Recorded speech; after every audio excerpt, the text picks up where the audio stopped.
folks, Chris from Maple Street Guitars in Atlanta, Georgia here, and today we are taking a look at two 50s themed P90 equipped single cut guitars. We have two gold tops here. We have the Eastman SB56/N-GD, and we have the Gibson 50s Tribute guitar. So this is from 2013. This guitar just came to us today, and we said, hey, these are two really similar guitars at pretty similar price points as well, so let's sort of take a look and see how the Eastman versus Gibson debate kind of goes on. So, figured we'd put both of these guitars through their paces, go over some general specs, and see what they both have to offer.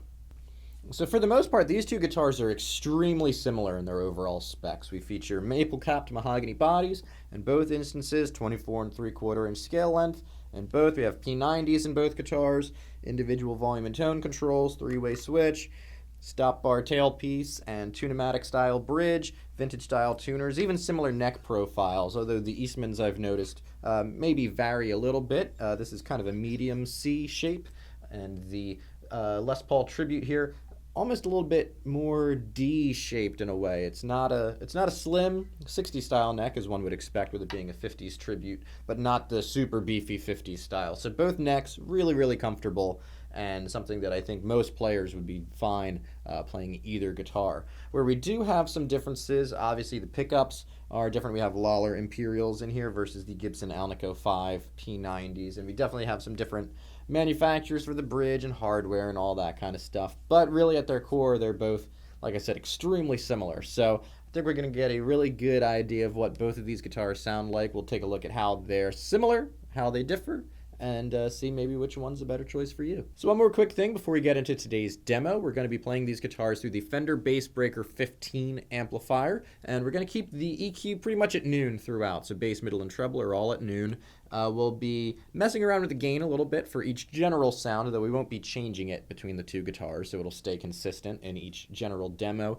And also we're going to have the bright switch on, since P90s can occasionally be a little bit dark or a little bit muddy depending on how the rig is set up and such. Figure we'll turn the bright switch on, add a little bit of liveliness to the sound. So without further ado, let's check out some clean sounds.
One of my favorite P90 equipped gold top Les Paul tones has always been the guitar solo to Another Brick in the Wall Part 2 by Pink Floyd, and none other than David Gilmour. So let's dial up the gain a little bit. We're switching to the medium structure, but keeping the gain fairly low to get a little bit more compression and stuff in the sound. So we're going to rock neck pickup on both of these guitars and listen to some of how that solo sounds.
So lastly, let's take a look at how these guitars sound with a little bit more grit, a little bit more distortion. I've cranked the gain a little bit further. We're not going into high gain territory here, as P90s can definitely get very noisy in a high gain kind of context. So we're still in a mostly mid gain kind of sound, but wanted to rock out a little bit more with these guitars. And just to kick it into overdrive a little bit further, we're going drop D. So let's get some riffage going and check out how both of these LP style guitars sound with some more gain.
So that does it for today's look at the Gibson Tribute 50s Les Paul and the Eastman SB56/N-GD. Two really awesome takes on the mid-50s P90 equipped gold top Les Paul. I think you'd be hard to go wrong with either model. I think they both capture that sound and that vibe in spades. The Lollar pickups in the Eastman here definitely, I think, add a little bit more sparkle and clarity to the sound. As I mentioned, P90s occasionally getting a little bit muddy. But I think you still get all that same attitude and bark that you would expect out of this Gibson model. And neither of these are going to break the bank the same way that one of those mid-50s Les Pauls would.